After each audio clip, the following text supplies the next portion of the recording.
Hi, this is David here at Heineken Campervans and welcome to the handover video of this Volkswagen Transporter T6 Uberbus edition.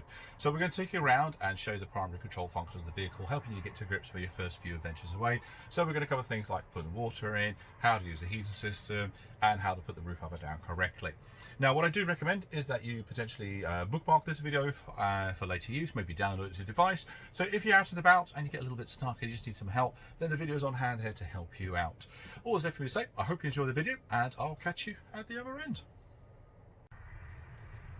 Now we're going to take a look at elevating the roof in the Uberbus. This is a straightforward process. First thing you want to do is remove this wee cover just here, and there's little pops just on the cover here. Just push them out gently to release the cover, and then we can drop the cover down. This cover is removable if you decide you do want to remove it.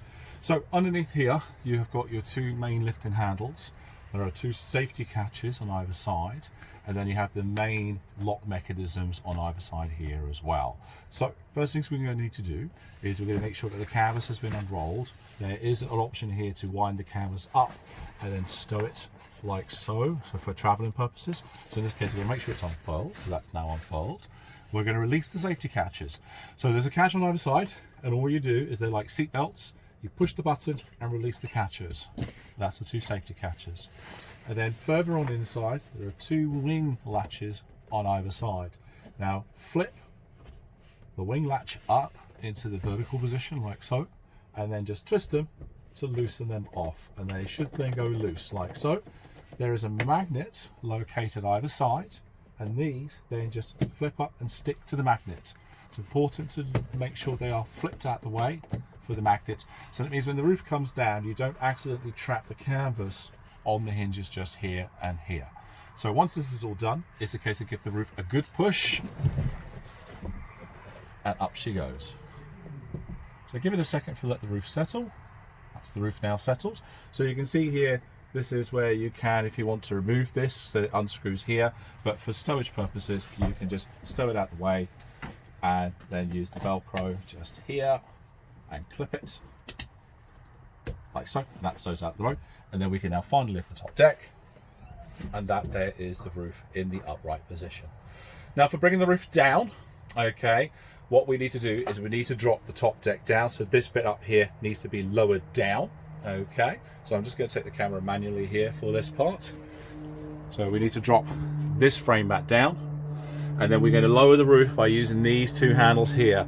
Now this particular van has had some extension straps for those who may be not as tall as myself, to be able to reach up high to be able to get to the handles. So let's drop this down. So that is the lower deck now down. And then to lower the roof, we now need to bring this down on top of ourselves. Now for this part, it's really important to make sure that you have opened a window, left the door open. So this avoids the canvas billowing out as it comes down. So when the canvas comes down, you've got to want to make sure that you're pulling it in to avoid it being pinched on the hinges at the back, just here as it were. So let me just demonstrate that for you just now. So we're going to bring the roof down, and then we're going to make sure that we pull this in on either side to make sure that we avoid trapping the hinges. And then we're going to bring the roof all the way down. Now I'm going to move the camera for this last section so you can then see the action again. So let's move the camera.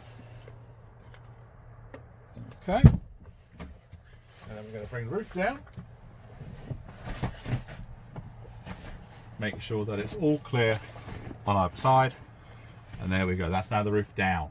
So what we want to do is just push this over to the side, just to go over the hinges on either side. So let's make sure it's all tucked over. And this is where we're going to use our wing locks again. So what we want to make sure is bring them down, and then we're going to hook them on here on the little bar on the side, and then we're going to twist and tighten them off. We're going to do that on either side. Make sure that the canvas is not being trapped by the actual hinge mechanism itself. That will now tension the roof off. We can now stow our canvas out the way. So let's just get our cover in position. So let's get our cover back down again. So there's our cover. We're going to roll this out the way, and we can tuck this up nice and neatly. So and then we can put the safety latches on either side. Very important to do the safety latches. There we go. Tight, there we go. And then finally we can put our cover back on to tidy everything all up. And that is putting the roof up and down on your Uberbus. Let's take a look at the habitation control system in your Uberbus. So when the Uberbus is connected to a power source, a 240 volt system, you'll see this little indicator light just here light up green. This lets you know that you're on electrical hookup. So to turn the lights on, it's a simple case of just pressing these switches here to power the light circuits on, and then we've got a couple of switches here to actually turn the lights on themselves. This button here will turn the water pump on and off to allow you to run water through to the sink, which we'll cover in another part of this video. And then on the side here, we have our controls to let us see our battery status and water status. So the top one here lets us have a look at the vehicle battery. The one in the middle lets us check the status of the leisure battery. And the bottom one lets us see how the water system is just now. So we can see just now, there's about a third of water on the tank itself. Top controller just here. This is for the wireless cooker unit and heater unit. Okay, so let's have a look around this control unit just now. So I have been running the control unit just now to get it warmed up so we can see certain lights on. But to turn it on, we hold the button down here for about 2 seconds, and then this light will then come on. There we go. Okay, so this now means that the system is on, and then you'll hear the wireless unit start to fire up. So if you are wanting to cook with the unit and get the things cooking, you want to use this control knob here and turn it all the way around to maximum, and that will get the thing working quickly. This light just here is the combustion light. So at the minute, this light is flashing because it's on a cool down circuit, but when it's reached temperature, this will go solid to let you know. Okay. When you're using it in heater mode, so you have the top deck or the wireless turned down, so on the wireless unit, this just here is your hot plate just there, and this is just basically your pan stand. Now when you're using items on this, you want to make sure that they are designed for ceramic tops or have flat bottoms, as it were. So do check your pans to make sure that they are suitable for use on your wireless unit. So when the wireless unit is in heater mode, so that this folded down, so it lifts up and then folds down, and that now puts it into heat mode, so that allows heat to radiate out of this unit just here. You can use the control unit here just to select certain temperatures, or if you want to, you can take advantage of the thermostatic controller just here, so the system will kind of react for you. So if you want to operate the Geo system in the thermostatic control, what you need to do is you need to turn the adjustment knob fully anti-clockwise and then clockwise 2 times. So basically what you do, start here, you go, so you go 1, 2, and then that now is in thermostatic control. So you can now see that by the light just here that's now come on, lets you know it's now in thermostatic control, and that means you can now adjust the heater to suit yourself by using this just on board here.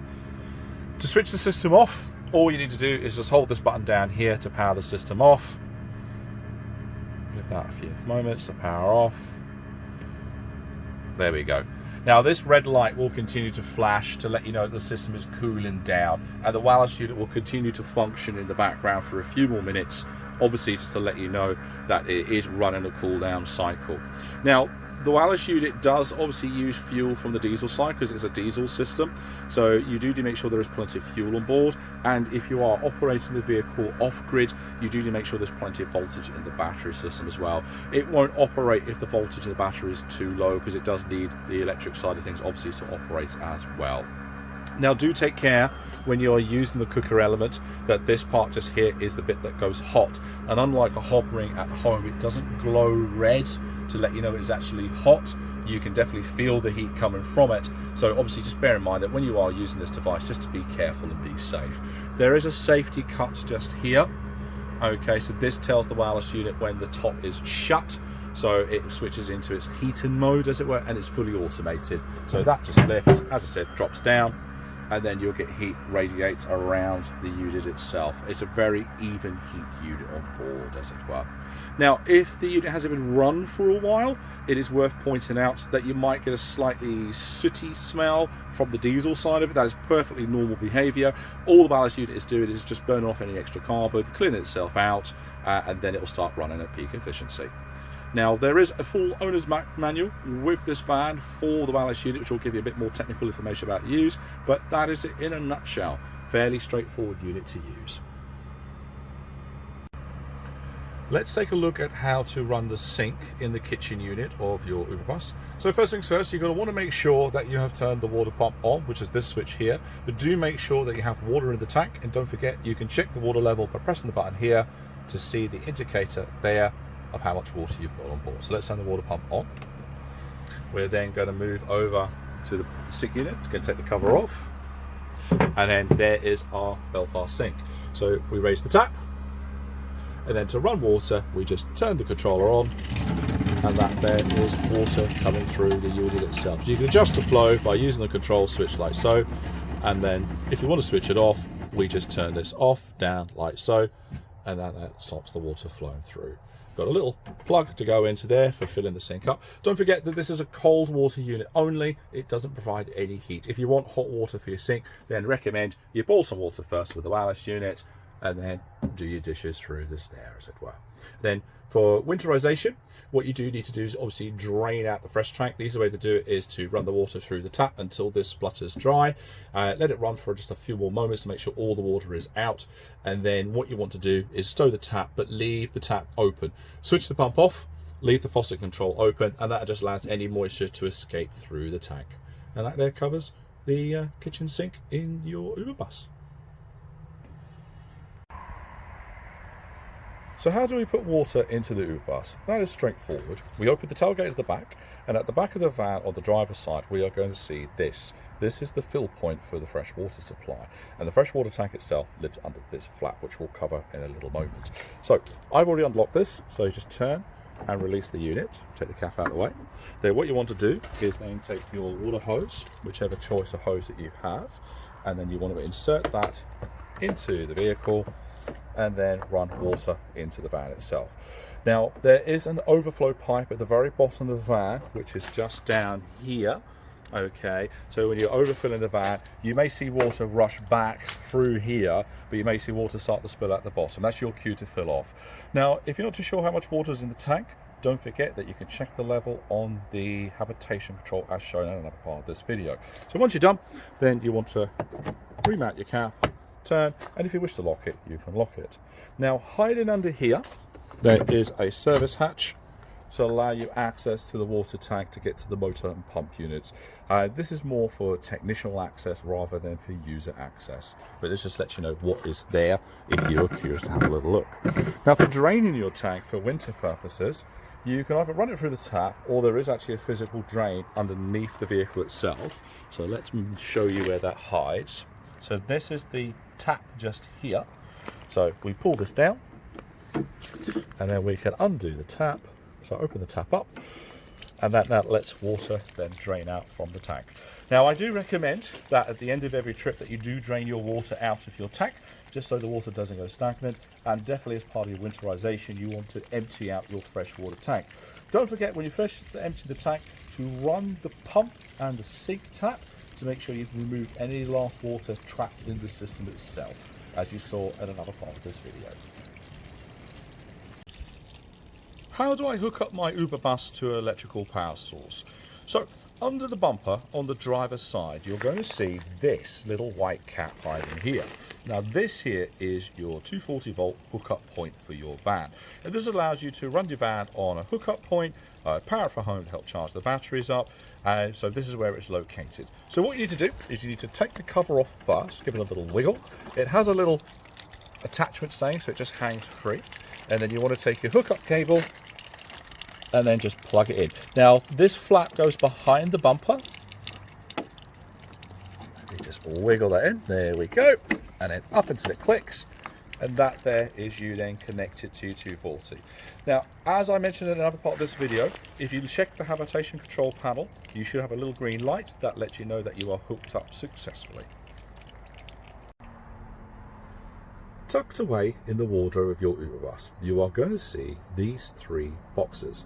So this box here to the left, this is the fuse box. So this has regular fuse blades on board and provides fuse protection for the various different items on board the van, such as the wireless unit, the light circuit and the water pump.